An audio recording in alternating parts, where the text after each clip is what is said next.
नमस्कार साथियों, महत्वपूर्ण क्वेश्चन के ये 14वें सीरीज में आपका स्वागत है।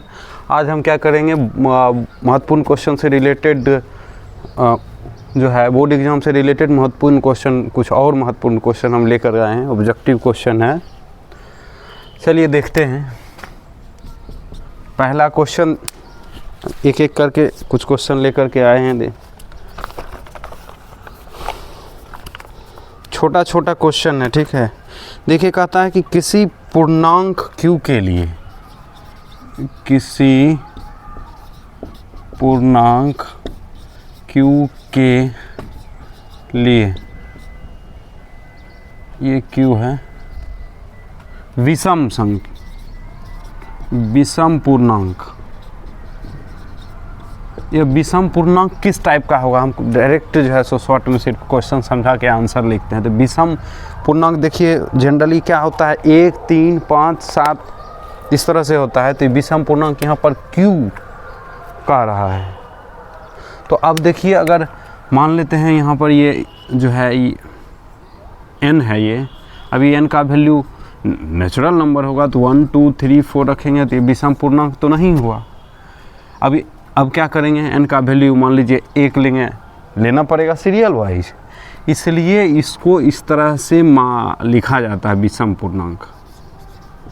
विषम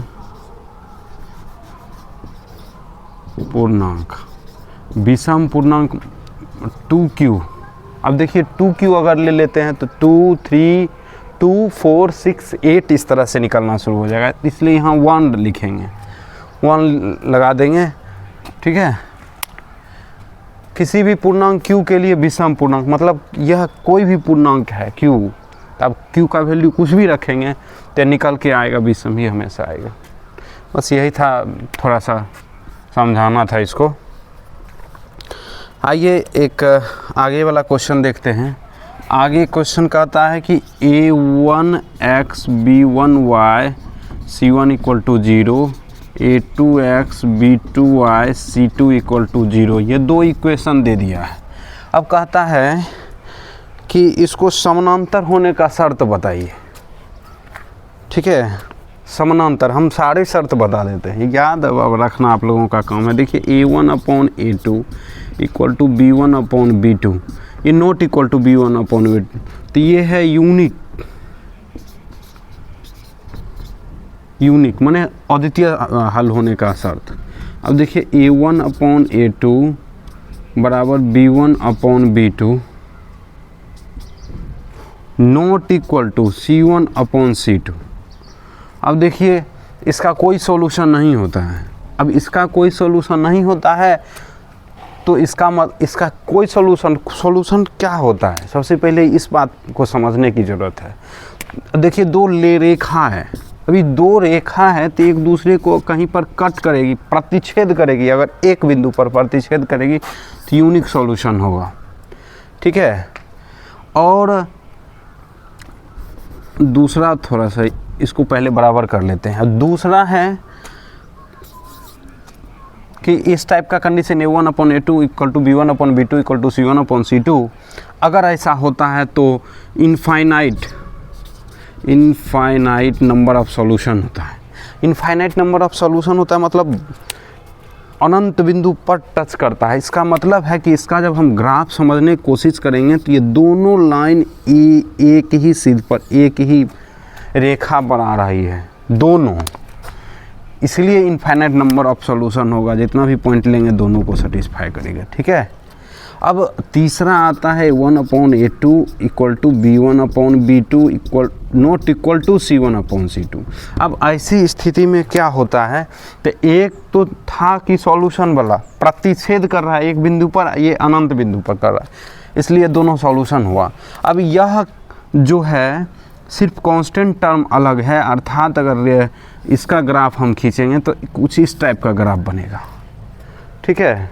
कांस्टेंट टर्म चेंज है, ये बराबर है तो ऐसा ही बनेगा। कांस्टेंट टर्म चेंज होने की वजह से आगे पीछे ऊपर नीचे हो जाएगा, ठीक है। तो इस तरह से ये समानांतर होगा और इसका कोई सॉल्यूशन नहीं होगा, क्योंकि कहीं पर ये एक दूसरे को कट या टच प्रतिच्छेद नहीं करेगी, जिस तरह से रेल की पटरी होता है, ठीक है। समझ में आ गया। महत्वपूर्ण कॉन्सेप्ट समझाना था, इसलिए क्वेश्चन तो छोटा था, इसलिए हम इसको लिए। चलिए कुछ क्वेश्चन और देखा जाए। देखिए एक गुणनखंड है, गुणनखंड है 2 to the power 3, 3 to the power 2, 5 to the power 2 into 7 कह रहा है। तो n प्रकृत संख्या में आने वाले निरंतर शून्यों की संख्या, बस इसमें शून्यों की संख्या कितना ज़ीरो इसमें आएगा गुना करने के बाद उसको बताना है। अब देखिए ये तो छोटा सिंपल सा दिया हुआ है अभाज्य गुणनखंड। अगर बड़ा दे दे 4-5 डिजिट, इसमें 4 डिजिट नज़र आ रहा है, मान लीजिए 1000 डिजिट दे दे या 100 डिजिट 50 डिजिट दे दें, तो बैठ के मल्टीप्लाई नहीं करेंगे, इसको भी मल्टीप्लाई करेंगे तो कहीं ना कहीं बड़ा होगा, थोड़ा टाइम लगेगा। लेकिन यहाँ पर क्या करना है, मल्टीप्लाई वगैरह कुछ करने की ज़रूरत नहीं है। अब देखिए शून्यों की बात करता है, शून्य आएगा कैसे, बस उसको देखना है। तो अभाज्य गुणनखंड 2 into 5 करेंगे, देखिए एक शून्य आ गया, समझ में आ रहा है। इसका मतलब हुआ कि यह जितना पेयर होगा, यह जितना जोड़ा इस टाइप का पेयर बनेगा 2-5 का, जितना उतना शून्य होगा, बस उतना जीरो नज़र आएगा, बस यही छोटा सा है। तो यहाँ पर देखिए, यहाँ पर क्या है, तो 2 है, ये 3 है, लेकिन हमको 5 अगर 3 रहता तब लेते, इसलिए ये पेयर 2 बनेगा, 5 into 2 और 5 into 2, इसलिए शून्यों की संख्या कितना हो जाएगा, 2 शून्य आएंगे। ठीक है, चलिए कुछ क्वेश्चन हम और आगे देखते हैं। समझ में आया, क्लियर? देखिए कुछ इसी टाइप का है, थोड़ा सा बोर्ड को साफ करना पड़ेगा।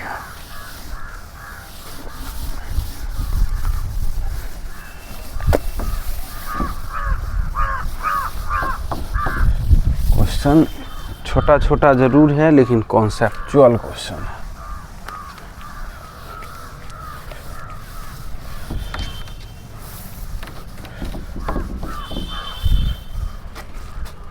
चलिए, कहता है कि एक समद्विबाहु त्रिभुज है, ये बराबर है ए बी ए, ये बराबर है, ठीक है, और ये है कितना 25 है। और ये कह रहा है तथा ए से बी सी पर शीर्ष लंब, ये दिया हुआ है, शीर्ष लंब दिया हुआ, ये है 24, ठीक है। तब बी सी का मान पूछ रहा है, क्या पूछ रहा है, इसका वैल्यू पूछ रहा है। तो अब ऐसी स्थिति में क्या करना पड़ेगा, तो देखिए ये समद्विबाहु त्रिभुज है, समद्विबाहु। अब समद्विबाहु त्रिभुज है और ये शीर्षलंब है, तो इसको बराबर 2 भागों में डिवाइड कर रहा है ये, ठीक है। मान लीजिए हम इसको मान लेते हैं, ये पूरे को 2x मान लेते हैं, ये भी x ये भी x होगा, और यह शीर्ष लंब है तो 90 डिग्री कोण बनाएगा। मान लेते हैं ये पॉइंट D हो गया, तब इन ट्रेंगल ACD ट्रेंगल, इस ट्रेंगल में क्या देखने को मिल रहा है, 90 डिग्री के सामने वाला कर्ण है, ये लंब है, ये आधार है। तो यहाँ पर क्या हो जाएगा, AC का स्क्वायर इक्वल टू AD का स्क्वायर प्लस DC का स्क्वायर हो जाएगा। तो AC हो गया 25 का स्क्वायर, AD हो गया 24 का स्क्वायर, और यहाँ DC हो गया x स्क्वायर। बस यहाँ पर ही 625 हो गया, ये इधर आएगा तो 576 होगा, ये 49 आएगा। तो इस तरह 7 का square equal to x square, x का वैल्यू हो गया 7। इसलिए BC यहाँ पर माने थे ना, BC बराबर 2x, तो 2x 2 into 7 equal to 14 centimetre हो गया, आंसर हो गया, ठीक है। थोड़ा सा कॉन्सेप्चुअल था। अब देखिए, अब आगे बढ़ते हैं। AP है, ठीक है, समानांतर श्रेणी है 21, 42, 63, 84, इस तरह से डॉट डॉट है। और इसमें कह रहा है कि कौन सा पद कौन सा पद 210 है, ठीक है। ये सीरीज इसमें n का वैल्यू पूछ रहा है। यहाँ पर दिया हुआ क्या है, तो 21 दिया हुआ है। d का value second term minus first term, तो ये भी 21 निकल के आया। n दिया हुआ है 210 और n का वैल्यू पूछ रहा है, n का वैल्यू पूछ रहा है। क्वेश्चन समझ में आ गया। तो देखिए इसमें क्या होता है, फॉर्मूला लगाना पड़ता है। ये tn का formula a plus n minus 1 into d equal to 210, इस तरह से लिखेंगे। अब a का वैल्यू है 21, n minus 1 into 21 equal to, इस तरह से लिखेंगे। अब ब्रैकेट खोलेंगे, यहाँ से ये कैंसिल हो गया, 21 n बराबर, ये यहाँ से कैंसिल हो जाता है, यहाँ 10 हो जाता है। तो इस तरह से n का वैल्यू कितना निकल के आया, 10। आंसर हो गया। छोटा सा क्वेश्चन था। अब देखिए 2-3 क्वेश्चन और है छोटा छोटा, इसको भी देख लेते हैं।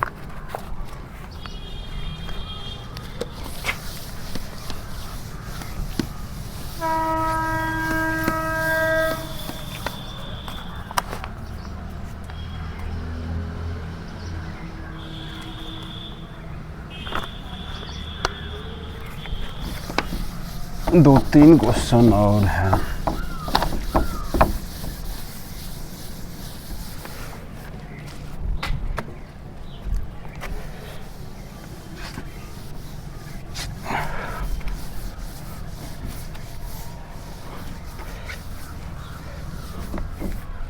चलिए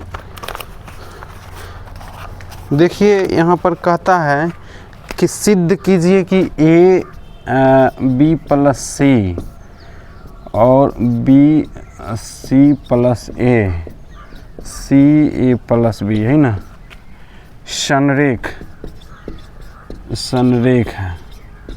मतलब यह सिद्ध करना है कि ये संरेख है बिंदु। अब देखिए इसमें क्या होता है, बहुत सारे स्टूडेंट उलझ जाते हैं। संरेख तब होगा जब ये 3 बिंदु है। अब 3 बिंदु से क्या होता है, एक वृत्त बनता है। अगर संरेख है, देखिए एक त्रिभुज बनता है 3 बिंदु से। और अगर संरेख होगा तो एक ही, संरेख का मतलब होता है एक ही रेखा पर। तो हम कुछ नहीं करेंगे, यहाँ पर क्या करेंगे, त्रिभुज का क्षेत्रफल निकालने का प्रयास करेंगे। त्रिभुज के क्षेत्रफल का फॉर्मूला लगाएंगे। त्रिभुज का क्षेत्रफल लिखते हैं, चूँकि त्रिभुज ए बी सी का क्षेत्रफल, ये मान लेते हैं ए है, ये बी है, ये सी है। क्षेत्रफल equal to half into bracket x1, x वाला बाहर ब्रैकेट के बाहर रहता है, और ये y2 minus y3, x2 y3 minus y1, x3 y1 minus y2। इस तरह से फार्मूला लिख लिए हैं तो काम ख़त्म हो जाएगा। शॉर्ट में ये जो है सो 123, 231 और 312 भी होता है। इस तरह से इसको याद रखा जा सकता है। अब इसको देखिए बैठाते कैसे हैं, x1 माने a, y2 मतलब ये c प्लस a, y3 मतलब ये। अब देखिए ये माइनस है, आगे में मल्टीप्लाई जब होगा तो यहाँ a, हाँ इस माइनस से ये दोनों में मल्टीप्लाई हो जाएगा, तो ये भी माइनस में, ये भी माइनस में, इस तरह से। अब आगे बढ़ते हैं, x2 का वैल्यू है b, ठीक है। अब y3 को यहाँ पर लिखेंगे a प्लस b, ठीक है। अब है y1 मतलब हो गया ये b प्लस सी, लेकिन आगे माइनस है तो दोनों में क्या हो लग जाएगा, माइनस लग जाएगा। उसके बाद है c लिखे, c के बाद है y1 माइनस y2, तो y1 है b प्लस c, y2 है c प्लस a, तो दोनों में माइनस करके लिख देंगे, ठीक है। चलिए यहाँ से आगे बढ़ते हैं। यहाँ से ही कैंसिल a हो गया, इसमें b हो गया था, यहाँ पर c हो गया, यहाँ बच गया है a इंटू सी माइनस, यहाँ पर a माइनस सी और यहाँ पर b माइनस a। अब यहाँ पर क्या करेंगे, यहाँ AC minus BC, BA minus BC plus CB minus AC, ठीक है। अब देखिए ये AC गायब हो गया, CB BC गायब हो गया, ठीक है। यहाँ AB था, ठीक है, तभी ये दोनों इसके साथ हो गया, ये दोनों इसके साथ और ये इसके साथ हो गया। तो इस तरह सब गायब होकर के क्या आ गया, अतः बिंदु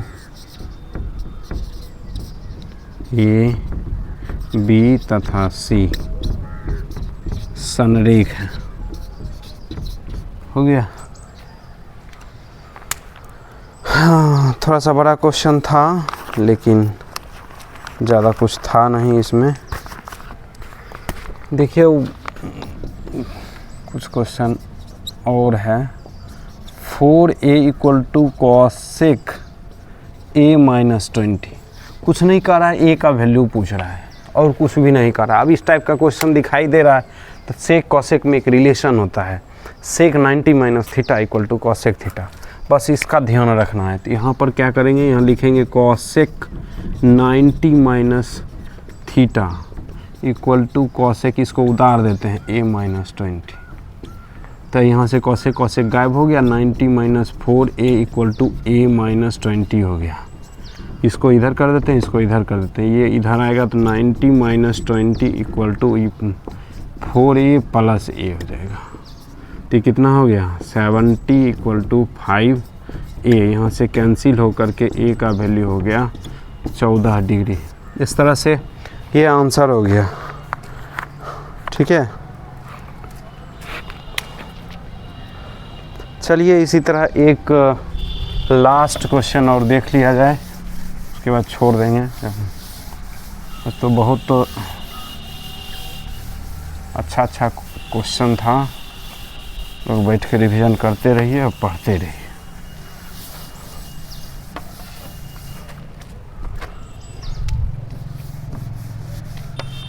आज का लास्ट क्वेश्चन देख लेते हैं।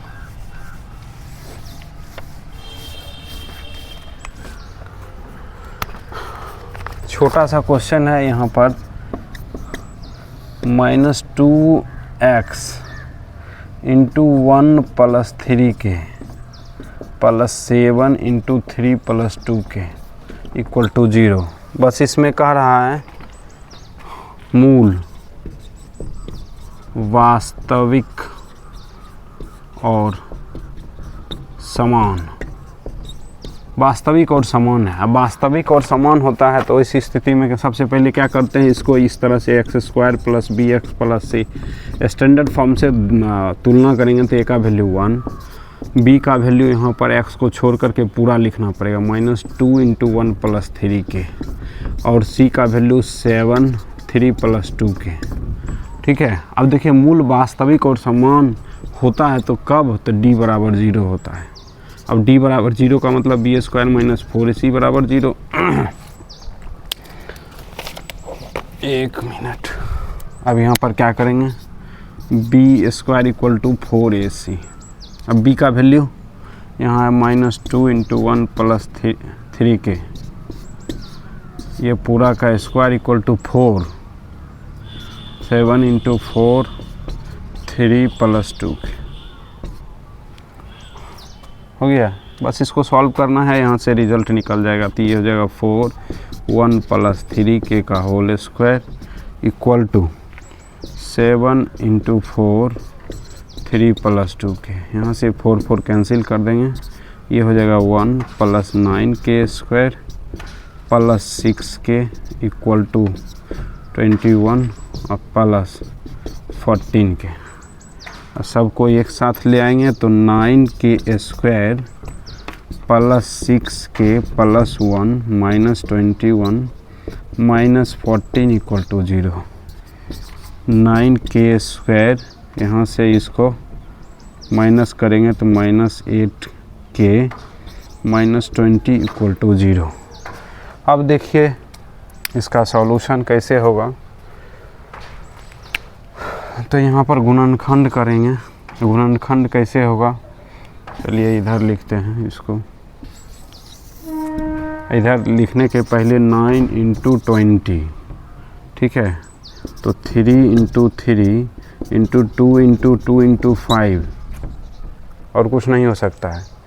और एक चीज़ और देखिए, यहाँ पर माइनस में होगा, माइनस वाला कंडीशन होगा ताकि माइनस माइनस प्लस हो जाएगा, राइट। ठीक है, तो 8 होना चाहिए। अब 8 कैसे आएगा तो देखिए,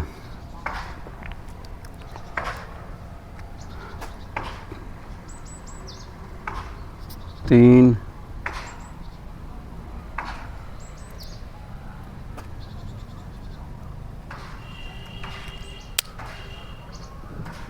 ये देख मान लीजिए इसको हम इसके साथ अगर कर दें, 3 3 9 2 18 और हो तो गया 18 गुना 10, तो इस तरह से अब गुणनखंड हो गया यहाँ पर 18 माइनस 10 के माइनस 20 बराबर 0, 9 स्क्वायर 18 के प्लस 10 के माइनस 20 इक्वल टू 0। 9 के कॉमन लेंगे तो के माइनस 2 बच गया, प्लस 10 कॉमन लेंगे तो के माइनस 2 बच गया। तो के माइनस 2 9 के प्लस 10, तो इस तरह से केस 1 के माइनस 2 बराबर 0, के का वैल्यू 2। आप लोग पूरा लिखते नहीं हैं, इस तरह से पूरा लिखना पड़ेगा, फिर मिलेगा पूरा नंबर। आधा लिखेंगे तो आधा नंबर ही मिलेगा, इसलिए नंबर कटता है। लिखना सीखिए, ठीक है। तो इस तरह से -10/9 आंसर हो गया, ठीक है। रहने देते हैं आज ये यहीं तक। धन्यवाद।